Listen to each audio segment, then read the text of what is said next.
ये आकाशवाणी रायपुर है। छत्तीसगढ़ी समाचार बुलेटिन के संग किरण वर्मा के जय जोहार।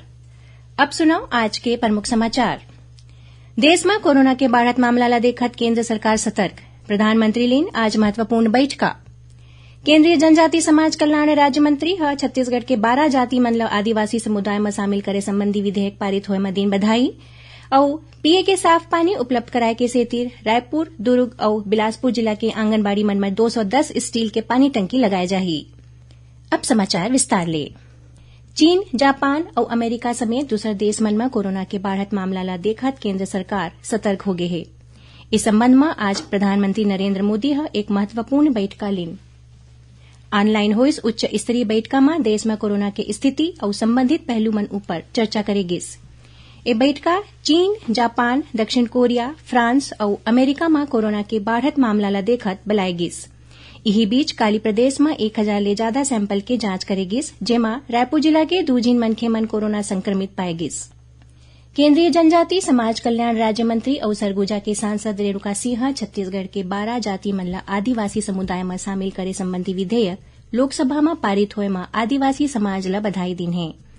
ओमन ए पहल बर प्रधानमंत्री नरेंद्र मोदी और केंद्रीय जनजाति समाज कल्याण मंत्री अर्जुन मुंडा बर आभार व्यक्त करी है। ए 12 जनजाति मन में मूल जाति सूचक शब्द ले मिलत जुलत जाति मन ला उहित समूह में सम्मिलित करे गे है। आदिवासी बहुल छत्तीसगढ़ में 12 जनजातीय समुदाय के लोगन मन के ए मांग रहिस कि ओमन ला अनुसूचित जनजाति के सूची में शामिल करे जाए, जेखर ले ओमन ला आरक्षण समेत सरकार के योजना के लाभ मिल सके। केंद्र सरकार ह ए मांग ला गंभीरता ले स्वीकार करत 5 सितंबर महीना में होए मंत्रिमंडल के बैठका में एखर ले जुड़े विधेयक के प्रस्ताव ला पारित कर दे रहिन। केंद्रीय राज्य मंत्री रेणुका सिंह कहिन कि लोकसभा में ए विधेयक के पारित होए ले प्रदेश के 12 जनजाति समुदाय मन ला आने योजना के उचित लाभ मिल सकही। प्रदेश भाजपा अध्यक्ष और बिलासपुर के सांसद अरुण साव और रायपुर सांसद सुनील सोनी ह घलो ए विधेयक के लोकसभा में पारित होए में प्रधानमंत्री और केंद्रीय जनजाति समाज कल्याण मंत्री पर आभार व्यक्त करीन है। मुख्यमंत्री भूपेश बघेल ह कहिन है कि राजीव गांधी किसान न्याय योजना के चौथा किस्त 31 मार्च के पहली किसान मन के खाता में जमा हो जाही। आज बलौदाबाजार भाटापारा जिला के ओडान गांव में भेंट मुलाकात कार्यक्रम के दौरान मुख्यमंत्री ह ए बात कहिन। अपन प्रवास के दौरान श्री बघेल ह लाहोद गांव में 52 करोड़ 41 लाख रुपया के लागत के 46 विकास काम के लोकार्पण और भूमि पूजन करेन। भारत ला विश्व के प्रमुख देश मन के समूह G20 के अध्यक्षता मिले के बाद ए उपलब्धि ला यादगार बनाए बर ए दिन में देश भर में आने आयोजन करे जाथे। यही कड़ी में दक्षिण पूर्व मध्य रेलवे ह आम लोगन मन ला देश के ए उपलब्धि ले परिचित कराए के उद्देश्य ले अपन प्रकाशन, वेबसाइट और सोशल मीडिया के मंच पर एक तीन लोगो तैयार करे है। एमा पृथ्वी ला देखावत ओखर संग वसुधैव कुटुम्बकम के नारा लिखे गे है। लइका मन ला पिए के साफ पानी उपलब्ध कराए के सेती रायपुर, दुर्ग और बिलासपुर जिला के 210 आंगनबाड़ी मन में स्टील के बने पानी के टंकी लगाए जाही। एला बनाए में चिकित्सा मानक अनुसार उपयुक्त स्टील के इस्तेमाल करे जाही। पानी के टंकी ला ले जाने वाला गाड़ी ला महिला और बाल विकास मंत्री अनिला भेड़िया आज अपन रायपुर स्थित निवास कार्यालय ले झंडा दिखा के रवाना करेन। छत्तीसगढ़ी समाचार बुलेटिन आप मन आकाशवाणी रायपुर ले सुनत हो। छत्तीसगढ़ के खबर ले है आपके वास्ता और खबर के विश्वसनीयता ले है हमार वास्ता। आकाशवाणी समाचार रायपुर के प्रादेशिक समाचार बुलेटिन के संगे संग हमार समसामयिक कार्यक्रम आप रेडियो के संग अपन मोबाइल में घलो सुन सकत हो। आकाशवाणी समाचार फेसबुक, ट्विटर और यूट्यूब में घलो हावय। हमार फेसबुक पेज हरे Chhattisgarh news on AIR, Twitter handle CGAIR news और हमार यूट्यूब चैनल हरे छत्तीसगढ़ AIR न्यूज। तो अब रेडियो के संगे संग आपके मोबाइल के माध्यम ले हम आप तक पहुंचत हन। छत्तीसगढ़ के हर खबर पर सुनत रहो आकाशवाणी समाचार। अब आगू बढ़न बाँचे समाचार कोटी। प्रदेश के जम्मू सरकारी कार्यालय और भवन मन के रंग रोगन में अब गोबर ले बने प्राकृतिक पेंट के इस्तेमाल करे जाही। राज्य सरकार ह गोधन न्याय योजना के तहत प्रदेश के गौठान मन में इकट्ठा होवैया गोबर के कृषि के अलावा दूसर उपयोग ला बढ़ावा दे के उद्देश्य ले ये निर्णय लीन है। केंद्रीय सड़क परिवहन मंत्री नितिन गडकरी ह राज्य सरकार के इन निर्णय के सराहना करत मुख्यमंत्री भूपेश बघेल ला ट्वीट करीन है। अपन ट्वीट में ओमन कहिन कि छत्तीसगढ़ के विभागीय भवन मन में गोबर ले बने प्राकृतिक पेंट के इस्तेमाल के निर्णय सराहनीय और स्वागत योग्य हरय। मुख्यमंत्री श्री बघेल ह केंद्रीय मंत्री के एक ट्वीट बर ओमन के प्रति आभार व्यक्त करीन हे। अपन ट्वीट में मुख्यमंत्री ह कहिन हे कि गोधन और श्रम के सम्मान करके छत्तीसगढ़ महात्मा गांधी के रास्ता में आगू बढ़त हे। बता दें कि राज्य के गोधन न्याय योजना ला राष्ट्रीय स्तर में अनेक पुरस्कार मिल चुके हैं। उन्हें योजना के बारे में जाने खातिर देश के दूसर राज्य मन घलो उत्सुकता दिखाए है। प्रदेश के स्वाधीनता सेनानी और संविधान निर्माण सभा के हिंदी प्रारूप कमेटी के अध्यक्ष घनश्याम सिंह गुप्त के आज जयंती हरै।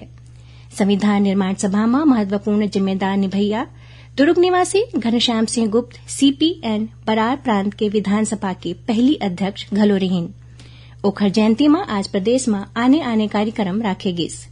यही कड़ी में मुख्यमंत्री भूपेश बघेल ह अपन निवास कार्यालय में आयोजित समारोह में घनश्याम सिंह गुप्त के व्यक्तित्व और कृतित्व पर प्रकाशित पुस्तक विधान पुरुष के विमोचन करेन। श्री बघेल ह ए पुस्तक के लेखक संजीव तिवारी ला बधाई देवत कहिन कि ओमन हमर पुरखा के स्मृति ला संजोए के सराहनीय प्रयास करीन हे। श्री बघेल ह कहिन कि नवा रायपुर के एक चौक के नामकरण स्वाधीनता सेनानी घनश्याम सिंह गुप्त के नाम ऊपर करे जाही और उहाँ ओखर प्रतिमा घलो लगाए जाही। विश्व कप हॉकी प्रतियोगिता के ट्रॉफी 24 दिसंबर के रायपुर पहुंची। अपन निवास कार्यालय में आयोजित होवैया एक समारोह में मुख्यमंत्री भूपेश बघेल ए ट्रॉफी के अनावरण करही। प्रदेश के खेल मंत्री उमेश पटेल कार्यक्रम के अध्यक्षता करही। ए कार्यक्रम के बाद ट्रॉफी ला रैली के रूप में शहर के नेताजी सुभाष स्टेडियम लाए जाही। एकर बाद ट्रॉफी ला तेली बांधा तालाब के किनारे और शहर के एक बड़े मॉल में आम जनता बर प्रदर्शित करे जाही। रायपुर ले ये ट्रॉफी विश्व कप हॉकी प्रतियोगिता के आयोजन स्थल भुवनेश्वर बर रवाना करे जाही। छत्तीसगढ़ हॉकी संघ के महासचिव मनीष श्रीवास्तव ह बताइन कि ओडिशा में अवैया 13 ले 29 जनवरी तक होवैया विश्व कप हॉकी प्रतियोगिता के सेती हॉकी इंडिया डहार ले देश के 16 राज्य मन में विश्व कप ट्रॉफी ला ले जाए जाथे। ओमन बताइन कि पहली मौका है जब विश्व कप हॉकी प्रतियोगिता के ट्रॉफी रायपुर लाए जाथे। एकर पहली काली बंगलुरु में आयोजित होने वाला समारोह में ट्रॉफी छत्तीसगढ़ हॉकी संघ के अध्यक्ष फिरोज अंसारी ला सौंपे जाही। और अब थोरकुन समाचार सार में मुख्यमंत्री भूपेश बघेल काली दुर्ग जिला के जमराव में राखे गे गुरु बाबा घासीदास जयंती समारोह में शामिल होइन। ए मौका में ओमन आने विकास काम बर 20 लाख रुपया दे के घोषणा करेन। गरियाबंद जिला के छुरा इलाका में पुलिस 2 आरोपी मन ला देसी कट्टा के संग गिरफ्तार करे है। पुलिस के अनुसार ये दोनों झीन देसी कट्टा बेचे बर ग्राहक खोजत रहीन। जांजगीर चांपा के देवरी गांव में हसदेव नदिया में पाछू मंगलवार के 2 झीन छात्र डूब गे रहीन। बलौदा थाना प्रभारी गोपाल सतपति है बताइन कि एमाले दूसरा छात्र के शव घलो आज बरामद कर ले गए है। बिलासपुर जिला के कोहरौदा गांव में घर के आगू खेलत 1 साल के लइका के घर के पीछू बने पानी के गड्ढा में गिरले मौत हो गए। और महासमुंद जिला सुवरमार गांव में राष्ट्रीय राजमार्ग में 2 ठीन मोटरसाइकिल के बीच हुए टक्कर में 2 मनखे के मौत हो गए। उन्हें 1 झीन मनखे गंभीर रूप ले घायल हो गए। आखिर में प्रमुख समाचार एक घाव फेर। देश में कोरोना के बढ़त मामला ला देखत केंद्र सरकार सतर्क। प्रधानमंत्री लीन आज महत्वपूर्ण बैठका। केंद्रीय जनजाति समाज कल्याण राज्य मंत्री और सरगुजा के सांसद छत्तीसगढ़ के 12 जाति मन ला आदिवासी समुदाय में शामिल करे संबंधी विधेयक पारित होए में दीन बधाई। और पिए के साफ पानी उपलब्ध कराए की सेती रायपुर, दुर्ग और बिलासपुर जिला के आंगनबाड़ी मन में 210 स्टील के पानी टंकी लगाए जाही। एकरे संग छत्तीसगढ़ी समाचार बुलेटिन इहे सिरावत हे। जय जोहार।